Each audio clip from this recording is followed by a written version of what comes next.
Selamat datang di Ngalor Ngalbum Horor. Pak Purbaya, di awal menjabat jadi bahan hujatan netizen. Sekarang netizen suka ngelihat gaya koboi dan terobosan-terobosannya. Semoga perekonomian Indonesia bisa lebih baik lagi karena beliau ya lur ya. Amin ya robbal alamin. Amin. Balik mana ambil aku Icang dengan quotes hari ini. Sholat ya cantik, modal glowing doang, gak bisa baperin malaikat Ridwan loh. Ya, kembali kita ke ngalor lur. Kali ini kita akan mengalor film bergenre horror drama yaitu Innkeepers tahun 2011, mengisahkan tentang dua karyawan hotel jadul yang ingin membuktikan keberadaan arwah penasaran pengantin wanita yang dulu bundir karena ditinggal pasangannya. Seperti apakah kisahnya? Langsung saja kita ke requestan pertanyaan semelehe dari dulurku Ketut Udiana ya Cak. Mau nanya, pilih yang manis atau yang mulus? Pilih yang tulus kalau aku lur, dan brutal imannya, monggo sketsaken.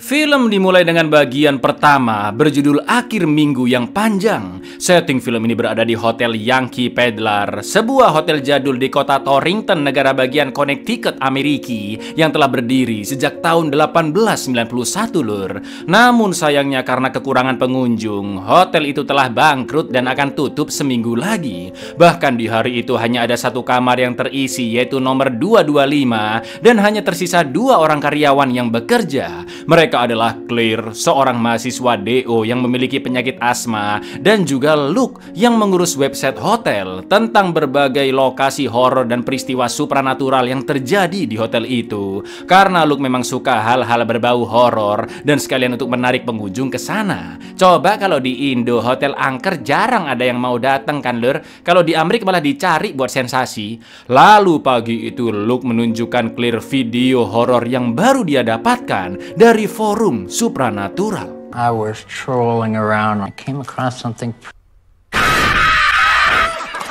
Karena sudah hari-hari terakhir, mereka berdua pun diperbolehkan menginap di hotel. Claire mengambil kamar 214, sedangkan Luke di 216. Setelah itu datang customer, seorang ibu-ibu artis bernama Leanne Reyes Jones atau dipanggil Lee, yang akan menghadiri acara di dekat sana. Lee pun diberi kamar 224 oleh Luke, dan ternyata Claire ngefans banget sama Lee lur.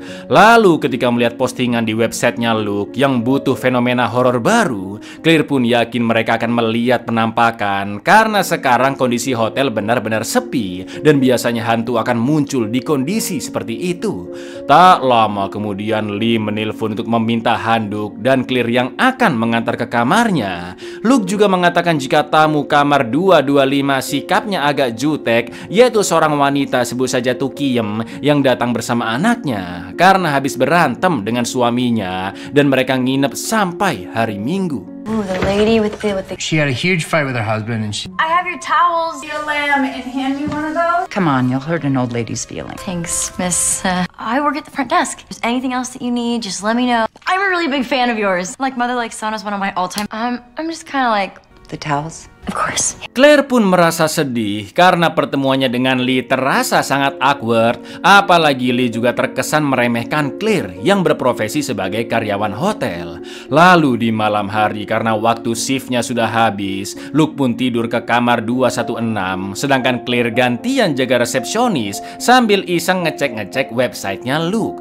Claire pun melihat video pintu kamar hotel yang tiba-tiba menutup sendiri, serta cerita tentang seorang wanita bernama Madeline O'Malley yang disebut sebagai si janda Yankee Pedlar, dan katanya arwah Madeline terjebak di hotel itu lur. Lalu tiba-tiba Claire mendengar suara gerusak-gerusuk dari luar, dan karena mengira suara itu adalah peristiwa supranatural, Claire pun berniat untuk merekamnya dengan alat EVP milik Luke yang dipercaya bisa menangkap suara hantu. Tapi karena alat tersebut rusak, Claire pun nekat berjalan mendekati sumber suara itu. Dan inilah penjaga penginapan. You work this thing.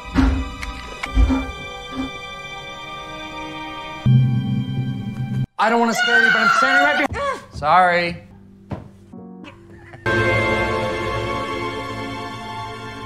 Lanjut ke bagian kedua yang berjudul Madeleine O'Malley. Besok siangnya Claire cerita ke anaknya Tukiem tentang Madeleine yang konon katanya mati gantung diri di hotel itu karena pasangannya pergi begitu saja di hari pernikahan mereka. Namun karena takut hotelnya sepi pengunjung, pemilik hotel yang dulu pun terpaksa menyembunyikan mayat Madeleine selama 3 hari di ruang bawah tanah sebelum dibuang ke dermaga. Tapi tak butuh waktu lama sampai tragedi itu diketahui orang-orang dan sang pemilik terpaksa akan menutup dan menjual hotel Yankee Pedlar. Ngerinya hotel pun kosong selama bertahun-tahun sampai akhirnya dibuka kembali tahun 1960-an. Sejak saat itu banyak pengunjung yang mengaku telah melihat hantu Madeleine berjalan di koridor seolah-olah masih menunggu kekasihnya datang. Namun sebagian orang mengatakan Madeleine bisa jadi sedang mencari kekasih baru lur.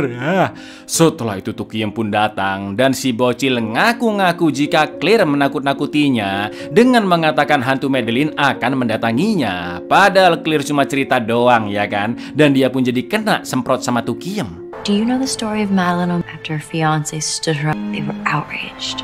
Nobody came through here again until they hid her dead and smuggled her out onto the loading. She said there's a ghost in the... I have enough going on in my life. Ketika makan siang, Claire mengatakan jika nanti malam dia ingin merekam suara Madeleine saat giliran shiftnya agar dapat menangkap bukti keberadaan Madeleine sebelum hotel ditutup permanen. Lalu malamnya ketika sedang buang sampah, Claire diperhatikan oleh Lee yang asik nyebat di kamarnya. Tak lama kemudian lagi-lagi Claire mendengar suara gerusak-gerusuk, tapi kali ini dari bekas garasi yang sekarang jadi gudang. Karena penasaran, Claire pun mengecek ke sana dan ternyata suaranya berasal dari pintu basement yang bergerak lur, seperti ada sesuatu di dalamnya. Tapi ternyata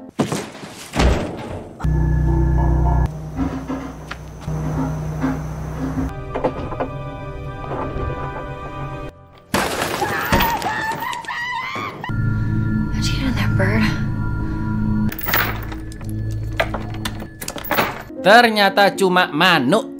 Akan tetapi Claire bingung bagaimana manuk bisa masuk ke sana, padahal jelas-jelas pintu garasi dan pintu basementnya tertutup ya kan. Setelah itu Claire merantai pintu basement dan menggemboknya, lalu berusaha menangkap suara Madeleine menggunakan EVP yang sebenarnya masih rusak. Pertama-tama dia mencobanya di ruang laundry, tapi tidak mendapatkan apa-apa, sampai akhirnya ketika masuk ke ruang makan lur.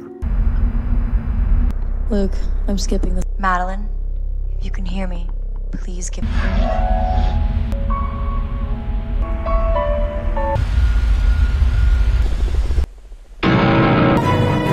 Listen to this. The piano was playing by itself. I think it was her. Iya, Claire mendengar suara piano dari EVP-nya. Namun suara itu hilang seiring Claire mendekat ke arah piano. Dan tiba-tiba touch-nya kepencet sendiri. Jelas Claire yang ketakutan langsung kabur ke kamar Luke yang masih mau tidur karena shift-nya masih 2 jam lagi. Di lain sisi karena merasa terganggu, Lee menyuruh Claire diam. Dan Claire pun mengatakan jika dia baru saja mengalami peristiwa yang sulit untuk dijelaskan. Mendengar itu, Lee pun menyuruh Claire ke kamarnya dan Lee mengaku jika tujuan dia menginap sebenarnya untuk menghadiri acara komunitas dukun di dekat sana, dan Lee bersedia menjadi perantara komunikasi antara Claire dengan makhluk halus. Lee pun menggunakan kalung pendulumnya dan Claire diminta memberikan pertanyaan seolah-olah Madeleine berada di sekitarnya, mulai dari fakta tentang Madeleine yang tewas di hotel itu dan apakah tadi Madeleine yang memainkan piano. Menurut yang Lee rasakan, terdapat 3 makhluk halus tak dikenal di bangunan tersebut dan dulu juga pernah ada tragedi mengerikan di basement. Tapi Lee melarang Claire turun ke sana karena jiwa Madeleine sudah tidak bisa diselamatkan, dan Lee juga mengatakan jika dulu banyak orang yang berusaha memperingatkan Madeleine. Meski begitu, Lee belum mengetahui apa maksud sebenarnya dari yang dia rasakan tadi. Did you die in this hotel? Is that you playing the piano? You mustn't go down into the basement. Is her spirit trapped in... There was a terrible tragedy. Something about the basement. What do they want? Same thing you do. You can't save her. They tried to warn her. They tried to help. Setelah shiftnya selesai, Claire pun mandi dan niatnya langsung bobo. Namun Claire merasa gelisah dan kesulitan tidur. Lalu tiba-tiba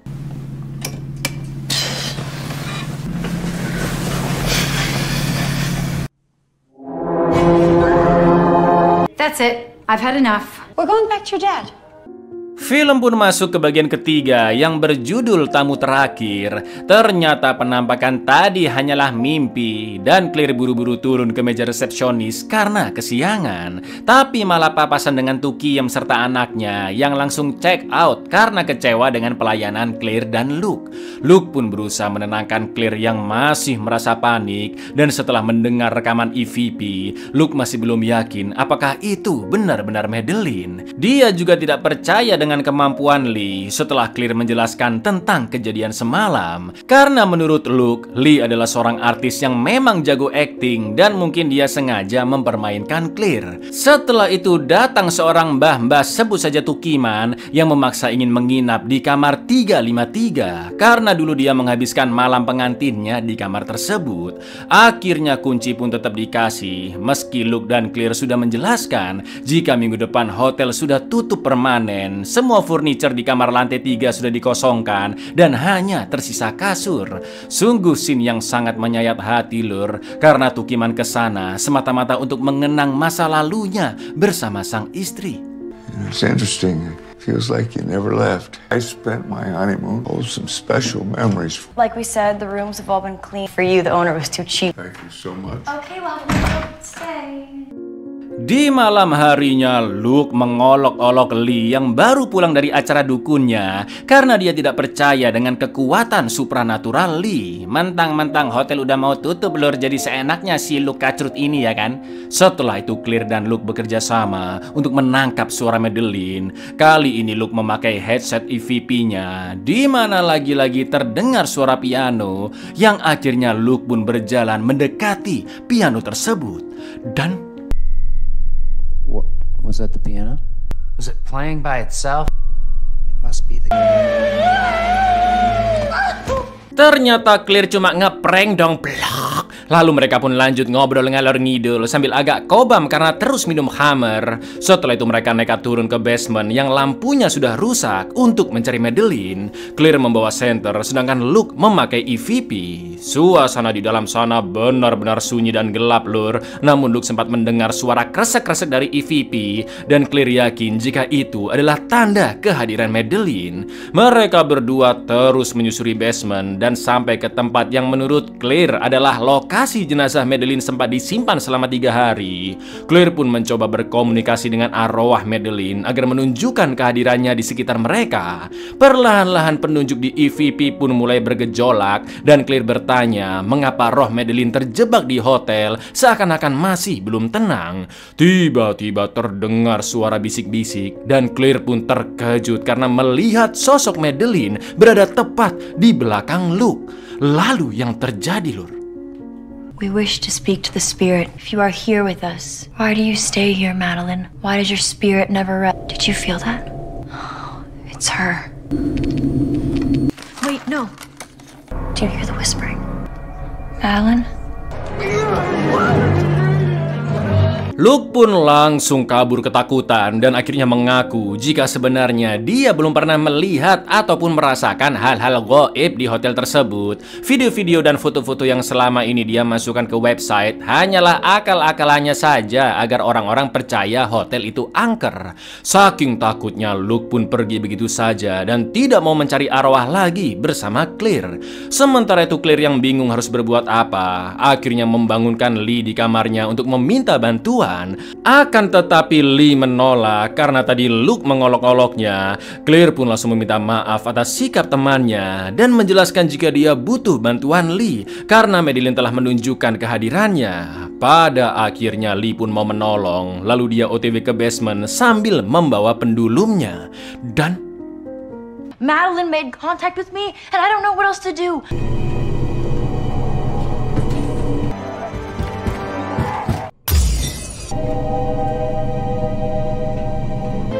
We must get out of this grave danger. You can't stay here anymore. Lee pun sangat amat ketakutan karena merasakan kekuatan gaib di basement yang sampai memecahkan pendulumnya. Saking berbahayanya, Lee sampai menyuruh Claire untuk segera pergi dari hotel tersebut. Namun ketika beberes barang-barangnya, Claire pun baru teringat jika Pak Tukiman masih ada di kamar, ya kan? Tapi ternyata Sir, there's been an emergency and I have to leave the hotel for...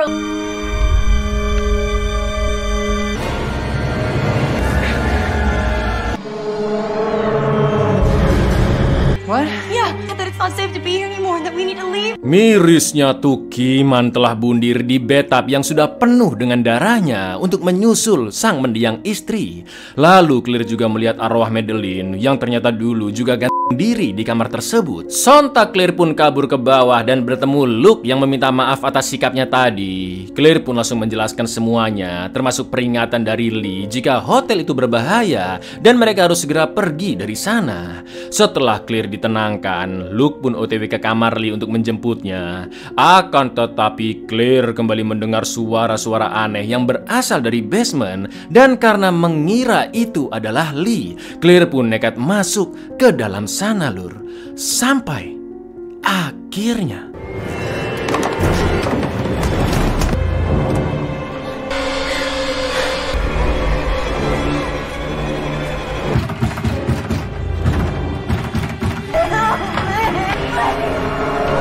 naasnya setelah dikejar-kejar arwah Tukiman dan Madeline, Claire pun meninggal karena penyakit asmanya. Luke yang mendengar teriakannya sempat berusaha membobol pintu basement dari garasi, tapi sayang sudah terlambat. Sekarang kita telah sampai di bagian epilog atau bagian akhir dari film. Luke pun menelpon polisi, dan ketika jasad Claire dan Tukiman dievakuasi, polisi meminta keterangan Luke atas peristiwa tersebut. Luke hanya bisa terdiam karena sangat terpukul atas apa yang menimpa Claire. Begitu juga dengan Lee yang hanya menatap keluar jendela dan mengaku tidak ada yang bisa dia lakukan untuk menyelamatkan Claire. Lalu setelah Lee pergi meninggalkan kamarnya, terlihat penampakan arwah Claire di dekat jendela. Itu artinya sekarang jiwa Claire juga terjebak di hotel tersebut bersama Tukiman dan juga Madeline. She called my name. This is at the bottom of the stairs. You knew this was gonna happen, didn't you? There's nothing anyone could have done.